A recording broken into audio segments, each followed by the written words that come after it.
Ladies and gentlemen, this is Geographic, and this is When Reality is Weirder Than Fiction by the channel Casual Geographic. Yes, another Casual Geographic video. Probably another horror video, right? It's rare to find some uplifting video, even though there was one, I guess, few videos ago or something. I don't know. So let's watch it. Remember, if you like my Rickson, don't forget to like, subscribe, so I know which type of videos to react to more. Check out the Rickson Day, there's a link in the description. Comment if you want to react to a specific video, and yeah.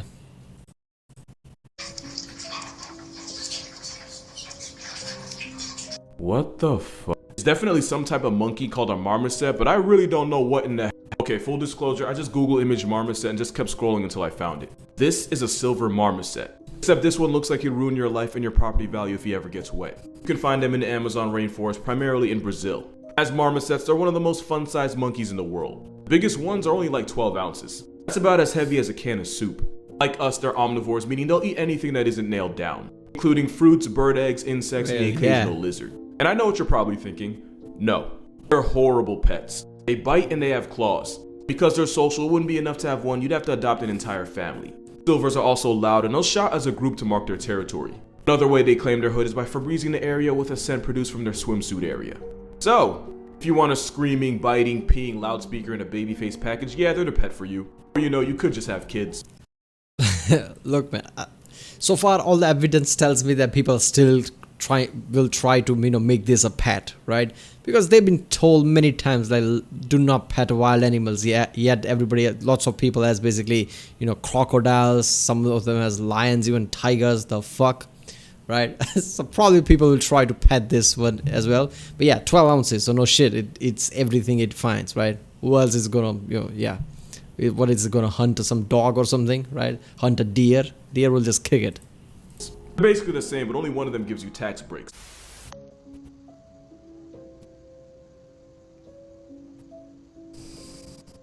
I actually had to go back and check. You've actually been doing this for 87 days, and I'm impressed. That also means everyone can blame you for this video. This is Creatinodus gangus, but it's also known as the hen type of tentacle moth. Tentacle moth. And it's as real gets. And it's found in, you know exactly where. Southeast Asia, but it's also seasoned throughout Australia. Now, what this moth is doing is actually perfectly harmless. Those are scent organs that produce pheromones, and pheromones are basically a Batman symbol for horny moths. When they're not trying to get laid, they look a lot less like they were airdropped by Satan. Also, tentacle moths aren't the only ones. A lot of butterflies and moths also have these scent glands called cormata that they use to get and keep a female's attention. It's also called a hair pencil. When a female shows interest, the male will seal the deal by fanning its hair pencil, basically Febrezing her with pheromones to get her to respond by flicking her antenna. And when it's not standing at attention, it's stored in the male's abdomen until he needs it. Lots of butterflies and moths have it. This one just looks like it came from the wrong side of Wattpad. Florida has a serious herpes. Why is it that, even though, look, all the videos I've seen, animals have, weird, at least weird to us, biology. I mean, it's understandable. I don't know why that video, the tentacle thing on the moth, it just feels like, it's just creeping me out somewhat. Monkey problem that nobody knows what to do about. Like all bad things in the world, it's somehow our fault. It all started in the 30s when 6 rhesus macaques, these guys, were released on a small island at what is now Silver Spring State Park in Florida. Guess they wanted to make it a Tarzan type thing, but here's where they f***ed up. They could swim. As soon as the monkeys touched down, they swam to the mainland and started wilding out. After years of plot development, what started with 6 monkeys is now escalated to over 600. And a good number of those monkeys are Ubers for herpes. Not only that, but a good number of those monkeys will shed the virus through their saliva. So not only do we have herb-drooling monkeys, it means all it would take is one love bite for you to get absolutely f***ing folded. And if you do manage to catch it, symptoms can include severe brain damage and an empty seat at your family reunion. Now, full disclosure, it is incredibly rare to catch the herb from a monkey. Last time a person got hashtagged by one was in 1997, and that was in a lab. That doesn't mean they're not a menace. Wait a minute, what does it say? I can't stress this, it's very unlikely. So it doesn't transmit, transmission, percentage is low or something, or it just doesn't happen, right? The instances never come around or something. Because if the transmission percentage is low, chances of you actually getting even from the saliva and things like that is low. I mean, it's understandable. Otherwise, we've gone through this corona time in past 2 years, in that people have been constantly using sanitizer on doorknobs, anything that they basically touch. Everybody had OCD, let's just say, right? I mean, people with strong OCD basically tracks what they touch and don't touch, and then wipes with some kind of sanitizer or something. Everybody's been doing that for past 2 or so years. So people here probably has to do that if the transmission ratio is pretty high. right? Because saliva, I mean, they could just, saliva could be anywhere, and you just go there, sit on a bench or something, and that's it. But apparently, like he said, the cases are like close to none, 20 or so years. Yeah. Last time a person got hashtagged by one was in 1997, and that was in a lab. Yeah. That doesn't mean they're not a menace. The more these monkeys associate humans with food, the more they lose their fear of us, the less they're obligated to give. There have already been cases of monkeys pressing entire families for food, and it's only gonna get worse. The worst part of it all is, I just checked today's date. I'm just kidding, it's all real. You raggedy bitch.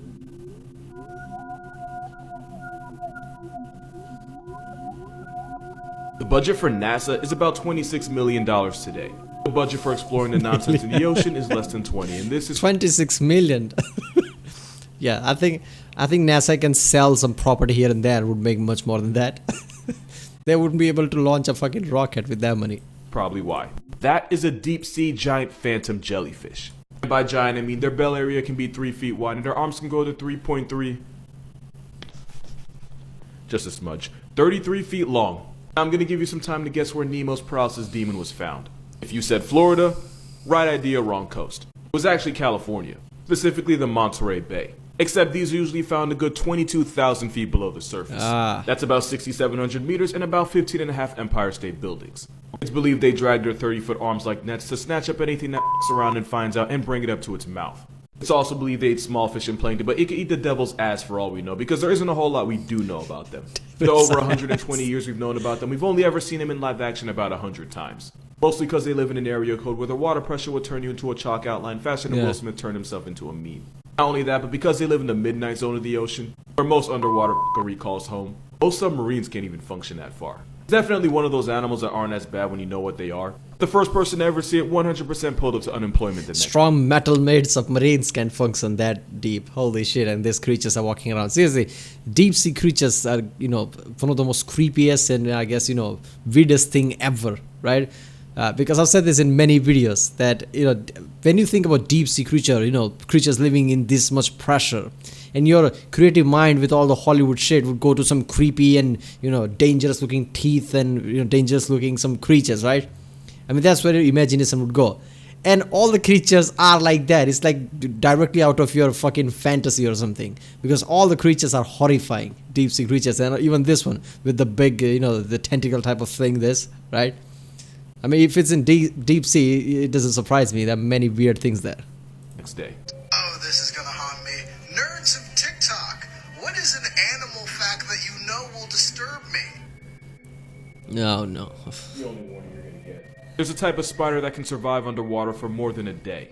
Arctosa fulvolianata is a wolf spider that typically lives in salt marshes and places like that.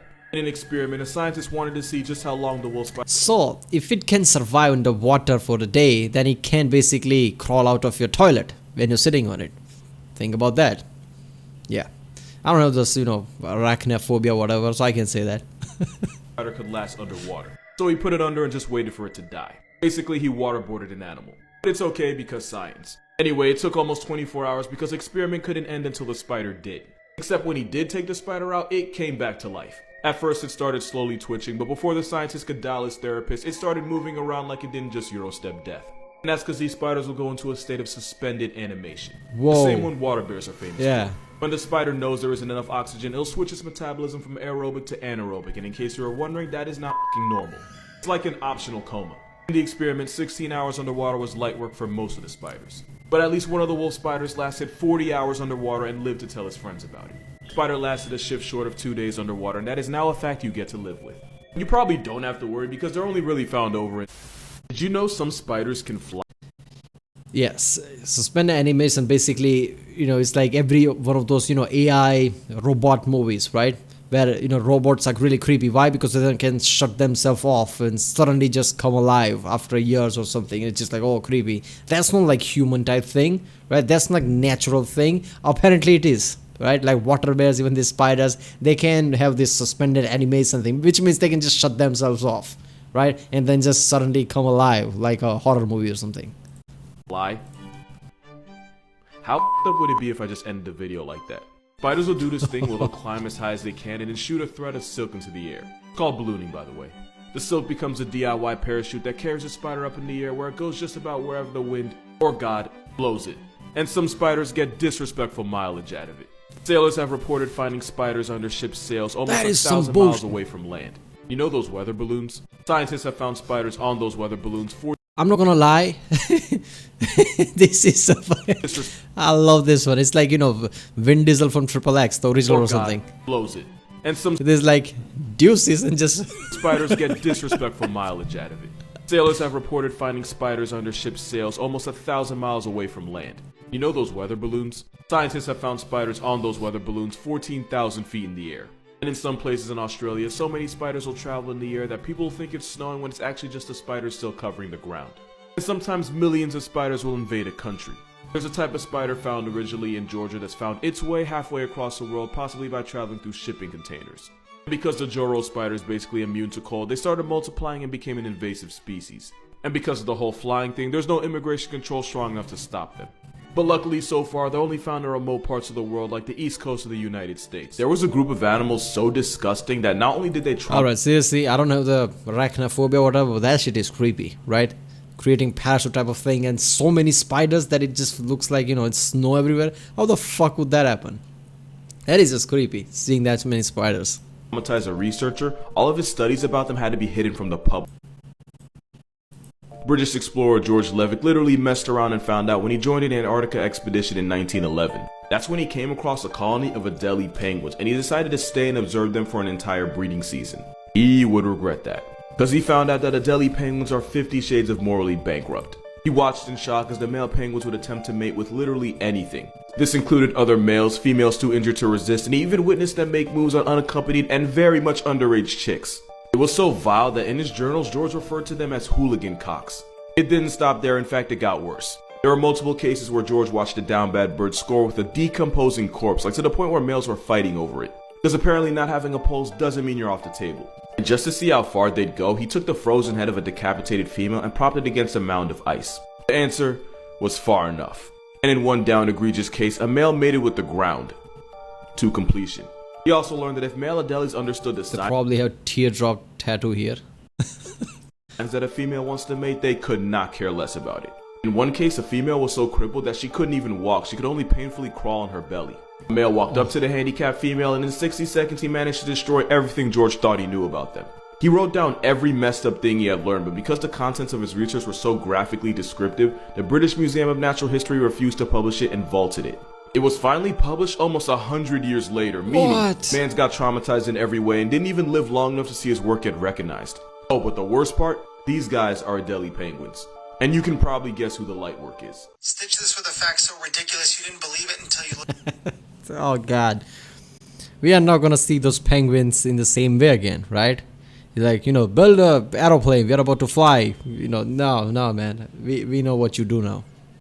Looked it up yourself. So North American porcupines love climbing trees. Only problem is they're not good at it. And porcupines will just fall out of trees so often that they'll end up piercing themselves with some of the 30,000 quills meant to protect them in the first place. And apparently porcupines friendly fire themselves so often that their quills are coated with antibiotic grease. And this grease prevents any self-inflicted wounds from getting infected since it inhibits bacteria like tetanus and gangrene. Basically, porcupines are so clumsy and so stubborn that God or nature, whatever you believe in, had to give them a healing buff just to keep them alive. Also, a porcupine once fell out of a tree and onto a woman's head. And if that ain't some Final Destination, John, I don't know what is. What's a common fact that everyone actually gets wrong? I'll go first. Opossums don't actually play dead. They involuntarily go unconscious when they're in danger. And during this stress nap, their heart rate and breathing will slow down, they'll drool, and they'll even release a nasty foul smell to let whatever scared them so bad think they already expired. Basically, they factory reset themselves out of fear. Only thing missing is the opossums can cosplay as a corpse for up to 4 hours. But they're not pretending, they actually go into an anxiety coma as a coping mechanism. You know what? I respect that. You've been wrong about Pikachu. Yeah, when were you so scared last time that you fainted, right? I mean, nature is fucked up, right? Every time you hear facts like that, you can't stop just, you know, feel for them, right? The porcupine basically, you know, has to fight so much. Not porcupine, the last thing. Basically has to fight, you know, really hard for its life. That it got scared so much that it actually shuts off. Like, man, that's just sad. Your entire life, and I'm gonna tell you why. So a lot of people think Pikachu is based on a real-life animal called a pika, which is basically just a travel-sized rabbit. Oh, it's the OG thing, right? graphic I'm and pretty character sure. designer Atsuko Nishida said she modeled his original design after squirrels. The reason was because she said she was just really into squirrels, and she wanted him to store Wait electricity. a minute, didn't I watch a video from this channel which shows one of the animal that looks really close to Pikachu or something? I don't know. In his cheeks the same way squirrels do with food. She also wanted him to have a long tail that she could turn into a lightning bolt, which you wouldn't find on a pika. If he's not a pika, how'd he get his name? Probably typing. Well, it was based on a Japanese word to describe a sparkling sound, pika pika, and the word to describe the sound a mouse makes, which is choo choo. So in English, Pikachu's name would be something like Zap Squeak. Also, fun fact, Pikachu's original name was going to be Jean-Luc. I can see it. Jean-Luc.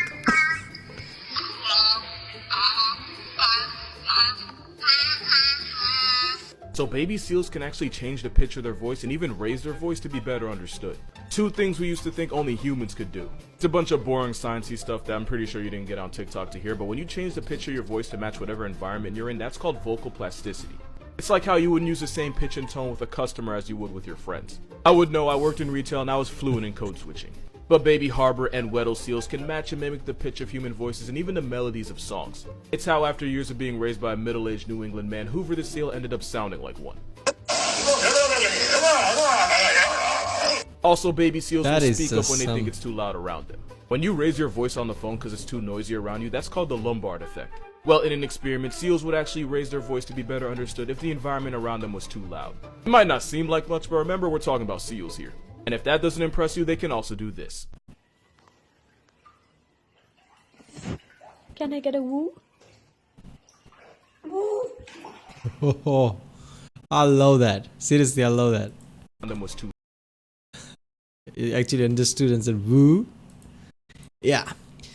Okay, even though this was kind of a horrifying video, some of them were sad, some of them were horrifying, one or two of them, were kind of, cute in a way.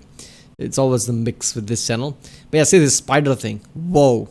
You can just triple X things, right? With the parachute and 1,000 miles or something in the sea. Wind basically took a spider all the way there. That is just fucking ridiculous. That's just weird, right? I mean, spiders are just, even if somebody doesn't have a phobia, spider is kind of like somewhat creepy. And knowing the spiders could basically parachute drop on you is just something, yeah. Well, that was when reality is weird and then fiction. Yeah, that's so damn true. Our channel Castle Geographic. If you like my reaction, don't forget to like, subscribe, comment if you want to react to any specific video. And yeah, I'll see you next time.